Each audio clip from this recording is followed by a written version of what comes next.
Saudaraku kaum muslimin rahimakumullah, pada kesempatan yang penuh berkah kali ini kita akan membahas bagaimana agar harta menjadi berkah pada bagian yang kedua. Saudaraku kaum muslimin rahimakumullah, harta yang bermanfaat bagi pemiliknya adalah harta yang diberkahi oleh Allah Subhanahu wa ta'ala. Keberkahan pada harta bisa diraih dengan cara yang sesuai dengan tuntutan syariat Allah Subhanahu wa ta'ala dan Rasulnya Sallallahu Alaihi Wasallam, baik dalam proses pencariannya maupun penggunaannya. Dan pada pembahasan kali ini akan disampaikan bagaimana cara tentang agar harta menjadi berkah dari sisi penggunaan harta tersebut. Saudaraku kaum muslimin rahimakumullah, bahwa seorang muslim dilarang menimbun hartanya, sehingga hak-hak anggota badan dan orang-orang yang ada di sekitarnya tidak terpenuhi. Hal itu termasuk mendolimi diri sendiri dan orang lain tentunya. Oleh karena itu, harta harus disalurkan kepada haknya masing-masing. Dan seorang dituntut tidak kikir dan tidak boros oleh Allah Subhanahu wa ta'ala dan Rasulnya Sallallahu Alaihi Wasallam. Allah Subhanahu wa ta'ala berfirman tentang sifat orang-orang yang beriman, وَالَّذِينَ إِذَا أَنْفَقُوا لَمْ يُسْرِفُوا وَلَمْ يَقْتُرُوا وَكَانَ بَيْنَ ذَلِكَ قَوَامًا. Orang-orang yang apabila membelanjakan hartanya, mereka tidak berlebihan dan tidak pula kikir. Pembelanjaan itu di tengah-tengah antara yang demikian. Al-Quran Surat Al-Furqan ayat ke-67.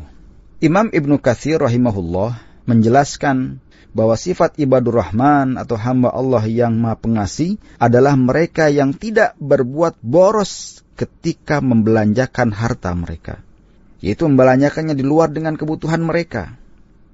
Mereka tidak bersifat lalai sampai mengurangi dari kewajiban sehingga tidak mencukupinya. Sehingga intinya mereka membelanjakan harta mereka sesuai dengan sifat adil dan penuh dengan kebaikan.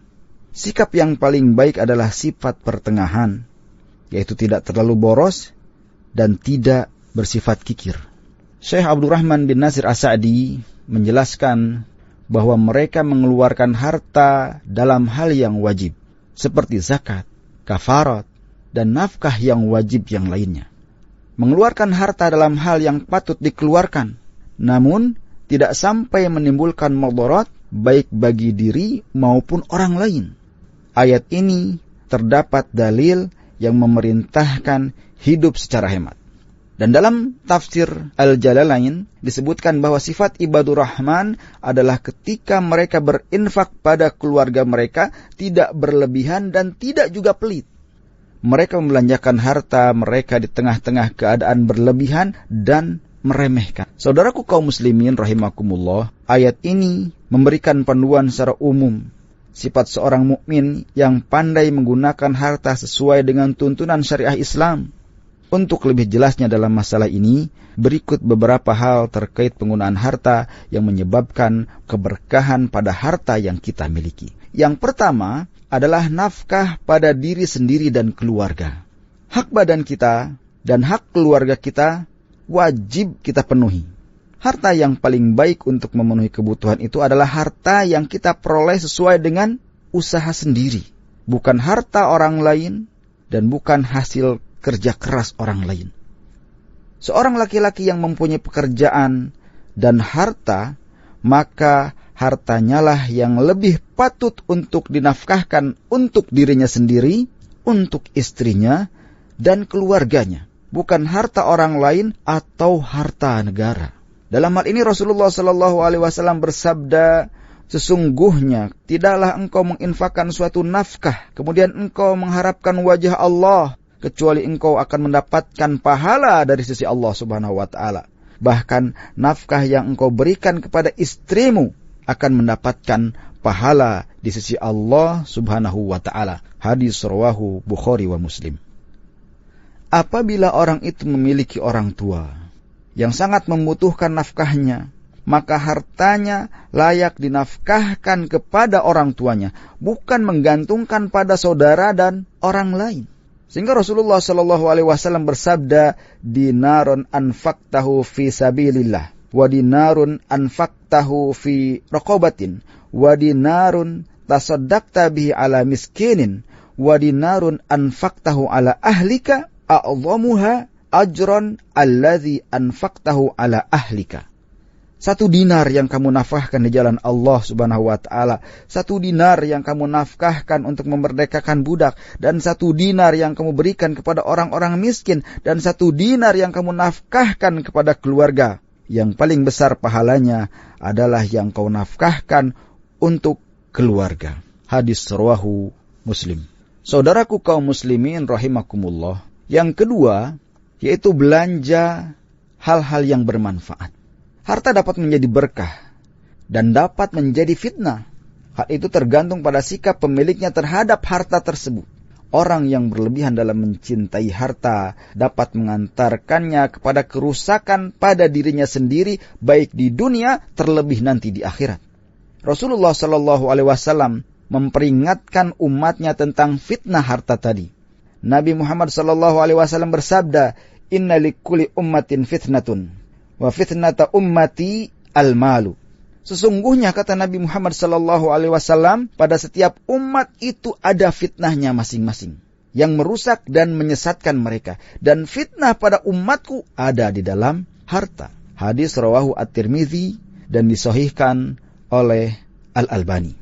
Sehingga untuk menghindari fitnah harta, maka gunakanlah harta dalam pembelanjaan barang-barang yang halal dan barang-barang yang bermanfaat untuk kehidupan dunia dan untuk kehidupan akhirat. Sehingga apa yang kita miliki saat ini benar-benar memberikan faidah dan keberkahan untuk hidup kita di dunia dan di akhirat. Saudaraku kaum muslimin rahimakumullah, yang ketiga adalah infak dan sedekah. Harta yang kita miliki adalah anugerah dari Allah Subhanahu wa taala, dan di dalamnya ada hak orang-orang lain yang harus kita tunaikan. Sehingga Islam mewajibkan umatnya yang mampu membayar zakat untuk fakir miskin atau untuk orang-orang yang berhak menerima zakat. Infak seorang muslim karena Allah Subhanahu wa taala dapat menambah keberkahan hartanya, bukan malah mengurangi hartanya. Hal ini sesuai dengan janji Allah Subhanahu wa taala dalam Al-Qur'an. Allah Subhanahu wa taala berfirman, A'udzubillahi minasyaitonirrajim, wa ma anfaqtum min syai'in fa huwa yukhlifuhu wa huwa khairur raziqin. Barang apa saja yang kalian nafkahkan, maka Allah akan menggantinya, dan dialah pemberi rizki yang sebaik-baiknya. Al-Quran Surat Saba ayat ke-39. Kemudian Rasulullah SAW bersabda, Ma naqasat shadaqatun min malin, wa ma zadallahu abdan bi afwin illa izzan, wa ma tawadda'a ahadun lillahi illa rafa'ahu Allahu. Tidaklah sedekah itu akan mengurangi harta, dan tidaklah Allah menambah bagi seorang hamba dengan pemberian maafnya kepada saudaranya kecuali kemuliaan. Serta tidaklah seorang yang merendahkan diri di hadapan Allah Subhanahu wa taala kecuali dia akan meninggikan derajatnya. Hadis rawahu Muslim. Allah taala berfirman tentang infak dan sedekah di kala lapang dan di kala sempit. Hendaklah orang yang mampu memberi nafkah menurut kemampuannya, dan orang yang disempitkan rizkinya hendaklah memberi nafkah dari harta yang diberikan Allah Subhanahu wa taala kepadanya. Al-Quran Surat At-Talaq ayat ke-7. Demikianlah pembahasan agar harta menjadi berkah dari sisi penggunaannya. Semoga bermanfaat. Wallahu ta'ala a'lam.